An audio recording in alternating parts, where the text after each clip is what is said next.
يا أيها الصبيان لا تشتغلوا عن الهدى وبالعلوم اشتغلوا فاشتغلوا بالحفظ والتلاوة واجتنبوا مجالس الشقاوة.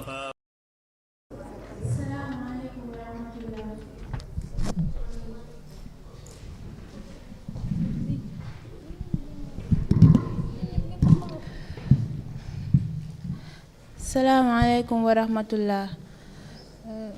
Aujourd'hui, nous vous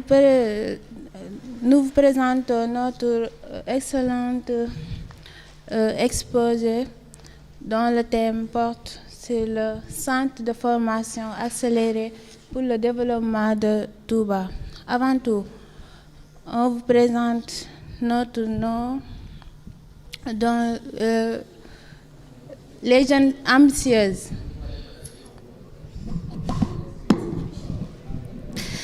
Les jeunes ambitieuses. Je vous présente les collègues aussi. Mati.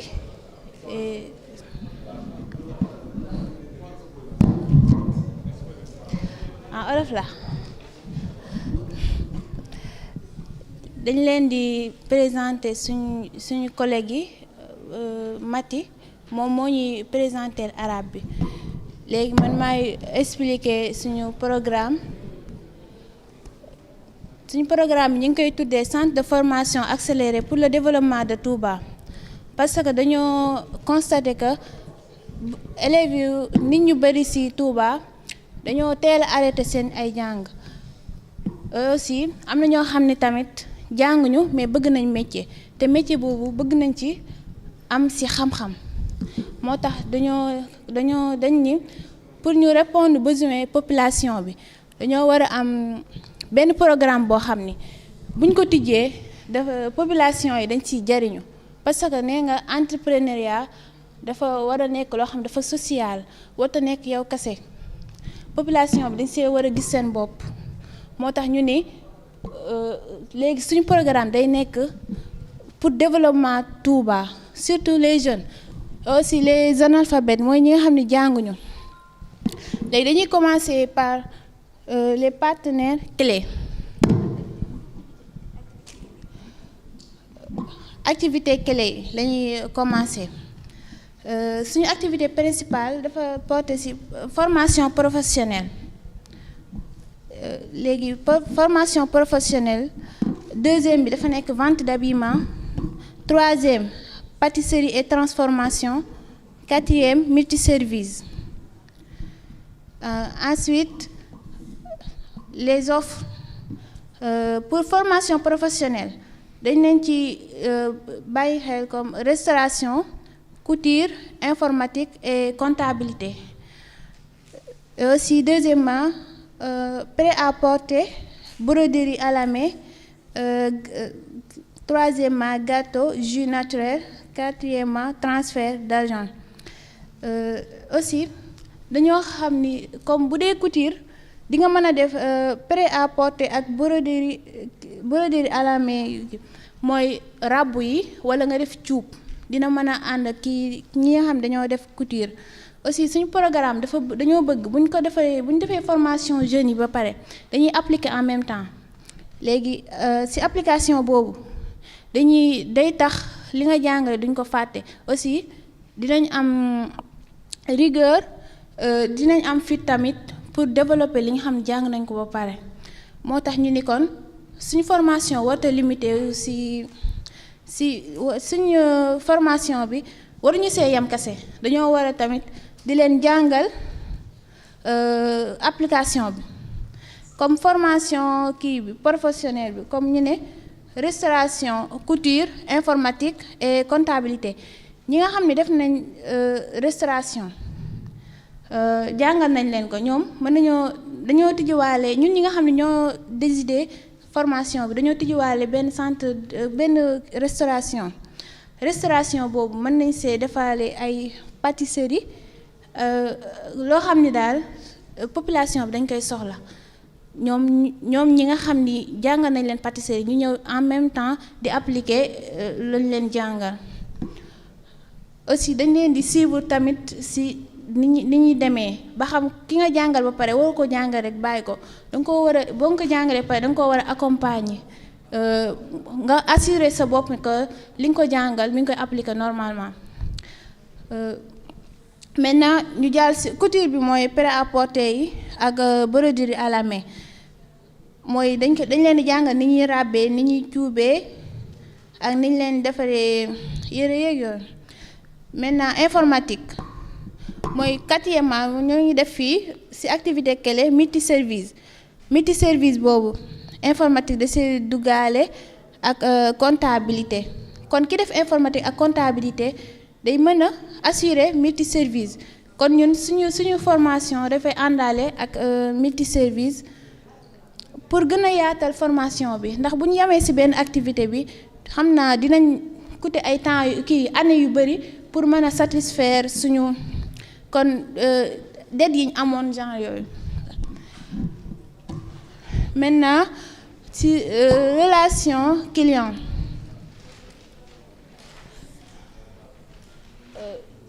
on a produit et services de qualité parce que li ñuy jàngal xale yi ñu koy appliquer dafa war a nekk lu am qualité. Deuxièmement performance dans l'apprentissage li leen di jàngal dañuy wut ay experts yu ko xam di leen koy jàngal nekkuñu dañoo bëgg lu yomb di avant tout daal dañoo xool ñi nga xam ne xam nañ ci dara ñooñ ci jiitu ñu laaj leen seen xalaat en plus ñooñ noonu lañ jël indi leen ci école bi ñuy jàngal xale yi. Troisièmement respect des engagements et l'hygiène parce que pour nga am relation bu baax ak clients yi il faut nga respect sa engagement yi kon xale bi boo ko jëlee li nga ko waxoon ci publicité ba waroo koo wax rek pour embellir danga kaa war a wax aussi que ni yow danga ko war a développer à l'avenir moo tax ñu ne dañuy respecter suñuy engagement ki ñu wax ne dañ koy jàngal vente d'habits dañ koy jàngal restauration wala couture wala informatique buñ ko jàngalee pare même bu demee bitim réew niñ ko jàngalee Sénégal noonu la koy jàngalee fu manti nekk. L'hygiène moom bépp métier dafa aajowu hygiène moo tax ñu ne kon l'hygiène mënu see ñàkk ndax yàllaa ko njëkk a wax set moom mu lépp set daal mooy lépp. Clients yi moom les intéressés mooy comme ñi nga xam ni amuñu métier chômeurs yi ak bacheliers yi parce que am na ñoo xam ne dañuy arrêter ci am bac rek arrêter te aussi dañ naan pour ñu suivre seen formation pendant 5 ans 10 ans dafay bari du leen arranger moo tax ñu prévoir que bacheliers yi dinañ mën a intéressé wu ak chômeurs yi ndax Touba milieu bi ñu nekk nii dafa bari xale yu jigéen yu teel a bàyyi jàng moo tax ñu ne kon formation accélérée bi dina leen arranger mooy les analphabètes aussi mooy ñi nga xam ne amuñu jànguñu mais bëgg nañ métier bëgg a satisfaire seen besoin moo tax ñu ne kon ñoom tamit dinañ mën a amaale benn prof bu leen di débuter ndax am na métier yoo xam ne aajowul jàng yu sori mën nga leen a commencer benn programme rek ñu démarrer te dinañ mën a développer liñ bëgg te bi ñu waxee ni vente d'habillement clients yi ñu ci mën a am dañuy mën a am les clients particuliers mooy comme les directeurs d'école ñoom dinañ soxla lim bu takku ci comme dinañ soxla lim bu takk ci uniforme yi ñuy soxla dinañ ci soxla ay lim bu takk même aussi les directeurs d'hôpitaux chemise yi ñuy soxla yooyu yëpp dañ koy mën a defaral suñu bopp jaay leen ko aussi les revendeurs les clients occasionnels yooyu moom dinañ ko mën a am aussi ci vente d'habillement bi ak ci pâtisserie bi aussi partenaire clé ñi ci bu njëkk ñu ngi ci am conseil monsieur Diatta parce que dañoo gis ni monsieur Diatta dafay liggéey ci lool te da cee am expérience aussi beaucoup de jeunes daal daf leen a former moo tax ñu ne kooku bu ñu ko defee conseil dinañ mën a am résultat bi ñu bëgg. Deuxièmement ñu ngi am suñu bailleur dañ koo jox Abdoulaye Dia parce que dañ ni Abdoulaye Dia mi ngi yëngu ci social kon boo ko présenter sa projet convaincre ko dina la mën a jàppale ci wàllum financement. Troisièmement ñu ne fournisseur clé ñu ne Cheikh Omar Sarr ñu dégg nañ Cheikh Omar Sarr mi ngi dëkk Thiès aussi dafay yëngu ci dafa nekk commerçant bu mag kon kooku noonu boo jëlee marchandise bu mag dina mën a durer avant nga koy fay kon ñu ne waruñu ñoo jël commerçant bu ndaw ku ñu mën a livrer matériel yi dañoo war a xool koo xam ni buñ ko durant 1 an duñu mën a fayee ko dinañ ko mën a fay ay 1 an et quelque daal ba mën a durer daal. léegi suñu ressources clés les ressources humaines comme confort experts yi ak local yi mooy yi nga xam ne mënut a ñàkk ci liggéey bi. canaux bi mooy suñu dañuy def ay affiches pour publicité suñu formation bi parce que dafa aajow nit ñi xam ko aussi pour loolu dañoo war a def le tout pour population bi xam ko ndax mënuñoo def formation bi rek sans ñu publicité ko pour gën a yombal liggéey bi daal ñëpp mën see jot dañuy def vente en ligne ak dañuy def tamit journée d'exposition parce que dañoo ni pour que population yi am na ñoo xam ni buñ déggee ni duñ ko def kii buñ déggee ni école tijji na comme ñu ne dañoo tijji seen benn centre de formation ñoom premier mois bi duñ def inscription buñ déggee loolu rek affaire bi dina leen mën a attirer ñu ñëw ñu ne kon suñ première journée bu ñuy tijji ci centre formation bi dañuy def journée d'exposition bi dañuy mois bu njëkk bi duñ ko fay loolu la ñu wax. Maintenant suñu coût bi ñu defee besoins yi ñu am yëpp bu ñu ko defee dañoo atterrir ci 2 678 500 francs suñu revenu aussi dafa nekk 300 000 francs chaque mois kon durant 1 an dinañ mën a fay suñu besoins yi comme dinañ mën a satisfaire suñu besoins yi dinañ mën a fay dettes yi ñu amoon ak matériel yooyu yëpp ak financement bi ñu joxoon peut-être dañ ko mën a fay ci durant 1 an kon après 1 an yi li ci des yëpp ay bénéfices lañ doon te bénéfices yooyu dinañ mën a aussi gën a yaatal suñu formation. léegi ñu ngi lay jox Soxna Mati mu waxal leen ko ci arabe.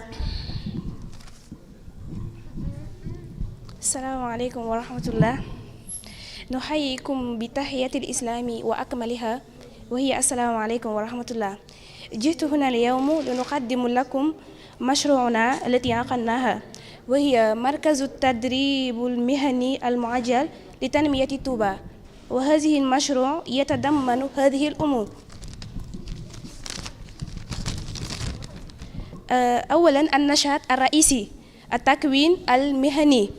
ثم بيع الملابس ثم متجر الحلوات ثم صناعة الحصير ثم متعدد الخدمات ثم جاء إلى عرض المتحف الحياة علوم الكمبيوتر ثم علوم الحاسوب ثم تكنولوجيا المعلومات والمحاسبة ثم جهاز اللاب ثم تطريز اليدوي وعصر التبعي. العلاقات التي جاء بين العملاء وهي جودة المنتج والخدمة الأداء في التعلم الاحترامات للالتزامات ثم النظافة. أما الموارد التي نحتاجه وهي المكان المريح والموارد البشرية ثم الخبراء. أما القنوات المعارض بيع عن طريق الإنترنت ثم العرض. أما المهتمون الذين جاء هنا المهتمون العاطلين عن العمل الطلاب ثم الأميون ثم العامل المعين والمشتركين والبائعين.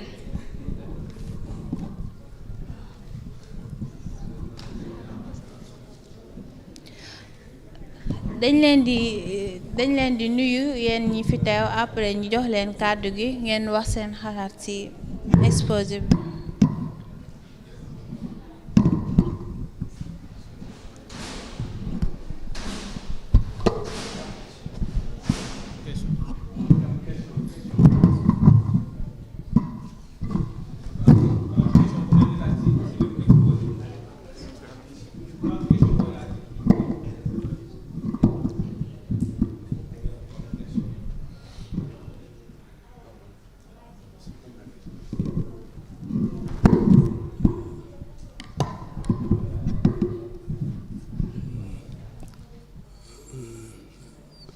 mën a vraiment maa di sant bu baax a baax groupe bi ni ñu def seen exposé seen poster bi ni ñu si bind yëpp leer na ba pare li ñu wax aussi mais benn partie lan di laaj maanaam fonds de roulement bi am ngeen ay charges ba pare mais léegi nan ngay gérer sa personnel ressource humaine bi li ngeen di fay ak temps durée bi dañ ne waxoon ne fonds de roulement mënu si ñàkk parce que ci la bokk ndax fi ne ay imprévu mën na am wala lépp mën na am donc mais gisuma partie boo xam ne am na fonds de roulement daal waaw loolu daal noonu laaj waaw.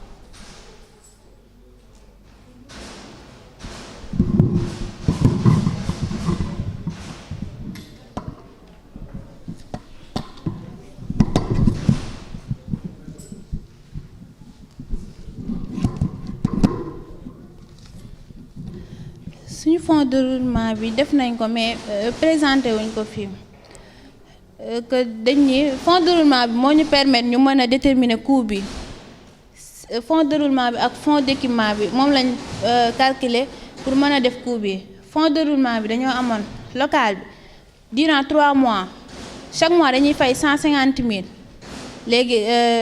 3 mois dinañ mën a fay 450 000 gis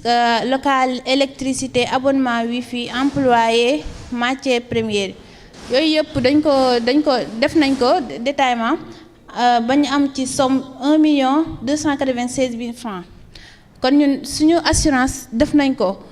kon ñun buñ amoon durant 3 mois ma détail incendie bu amoon wala lu mën di xew duñ part en faillite parce que prévoir nañ ko ba pare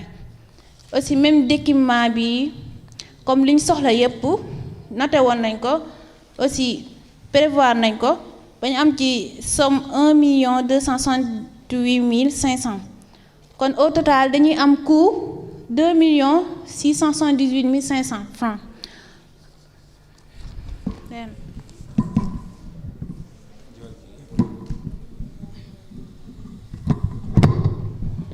waaw jërëjëf soxna si ñu ngi leen di jaajëfal bu baax mais dama dégg sa kàddu nga ne seen formation première année bi dañ koy def gratuitement nga xam ne inscription bi day nekk gratuite aussi premier mois yi tamit day nekk gratuite léegi mu bëgg a xam ba xam kon fan ngeen di fayee seen agent yi kii maanaam comme ñi nga xam ne leen liggéeyee daal fan ngeen leen di fayee comme que première année bi gratuite la sa premier mois tamit gratuite la kii bi inscription bi ak paiement bi yëpp ana fan ngeen di jëlee lu ngeen fayee seen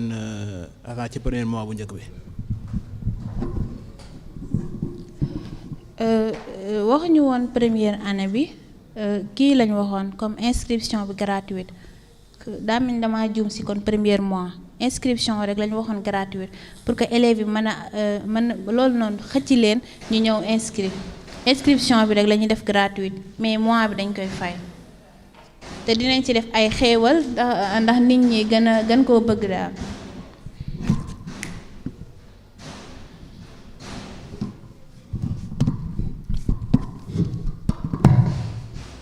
waaw gis naa ñu ne ngeen def fii seen revenu annuel revenu 300 000 damay laaj ndax revenu mensuel la wala annuel la ndax revenu boo amee revenu bu dee mensuel 300 000 ça veut dire journée bu ne 10 000 francs la te boo xoolee seen kee bi ni personnel bi est-ce que ci revenu ci seen bénéfice yi ngeen di fay seen personnel bi wala ci seen seen capital bi ngeen fay seen personnel. suñu revenu bi biñ ko xoolee chaque mois par exemple 2 678 600 xam nga moom lañ am comme coût léegi mën nañ si fay ndax 300 000 buñ ko 300 000 yi ba 1 an à chaque fois dinañ jël benn somme di fayaale financement bi ak kii bi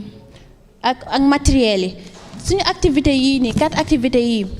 dinañ si amaale tamit ay moo ñu permettre ñu am 300 000 yi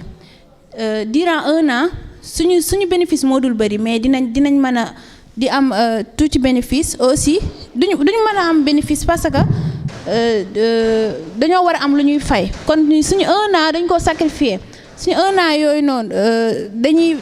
dañuy fay financement bi ak matériel yi en plus di fay kii bi personnel bi léegi durant 1 an nag dinañ mën a am li ñu supposé dinañ mën a am bénéfice après 1 an mais 1 an yi moom ñun amatuguñu bénéfice dañ ni kon nañ fay ba pare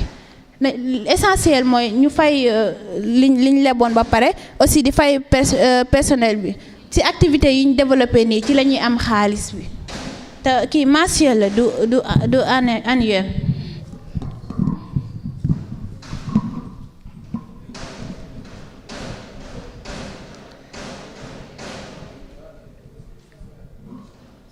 ku amaat question tamit mën nga ko poser.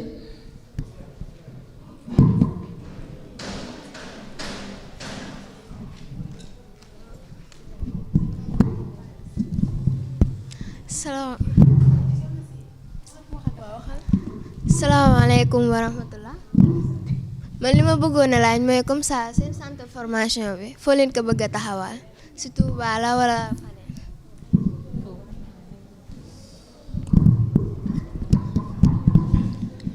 suñu centre de formation bi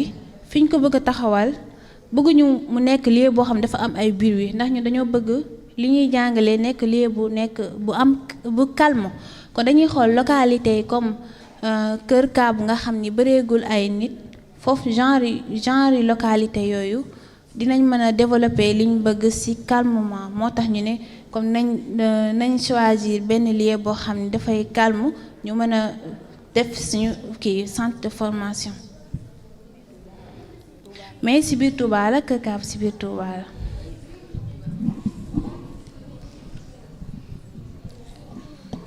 ku amaat question tamit.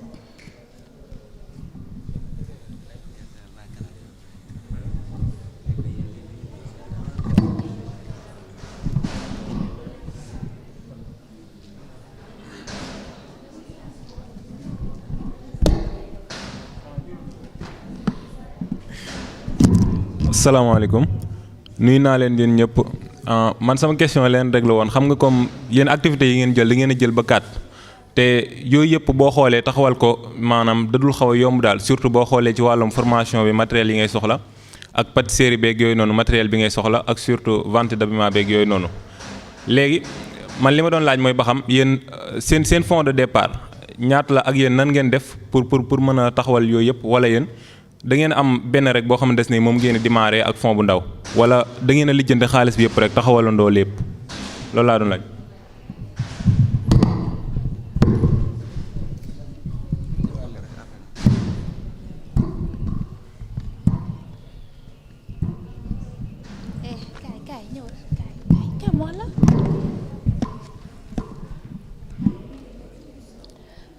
sa question bi am na solo trop. parce que suñu professeur waxoon na entrepreneuriat boo koy commencer da nga koy commencer ci lim bu ndaw nee nañ kon informatique bi vente d'habillement pâtisserie multiservice ñu dañoo commencer par informatique dañoo commencer par 4 machines mën nañ ko débrouiller am ko léegi ñun nekkuñu d'un coup rek ñu réaliser yëpp mais chaque métier bi ñu fi réaliser dinañ mën a am peut-être 5 élèves lañ assuré que dinañ ko ci mën a am chaque métier parce que formation professionnelle bi moo tënk restauration couture informatique et comptabilité ku xam Touba xam ni couture dañ koo bëgg kon dinañ ci mën a am élèves yu bari kii tamit informatique et comptabilité de même que restauration bi dinañ mën a am ay élèves yu bari mais suñu matériel tollul noonu dañoo xool ay machines yu yem machine dina jar ay 100 000 mais dañ ni kon nañ jënd ay machines yuy jar ay 80 000 gën a wàññi somme bi pour mën a démarrer ci somme bu ndaw daa mel ni loolu nga doon posé aussi pour financement bi nga wax ñun ay kii lañ dañuy jàng am beneen métier pour développer lii projet la mais dañoo bëgg suñu amee métier ba am xaalis suñu doole la ñuy boole pour doxal projet bi suñu groupe la mais kenn moo ko ci xalaat ñu ne kon sa projet bi am na importance nañ ko jël comme lu ñuy présenter mais nekku ni ku nekk projet bi nga bëgg a doxal dafa nekk kenn si ñun xaama joxe ko mu expliquer. projet bi maa ko xalaatoon dama gis ni fii ci Touba ñu bari dama gis fii ci Touba ñu bari dañuy jàng ba pare am bac ñu orienté leen fañ leen orienté ñu dem foofu am fay jafe-jafe wala ñu génn Touba sax dem ci def ci ay formation te alors que mën nañoo créer fii ci Touba ay centre de formation professionnelle nga xam ni fii la ñuy yem amee fi seen diplôme amee fi seen xam-xam te duñ génn fenn la taxoon ma xalaat projet boobu après ñoom tamit ñu fekk si ma si.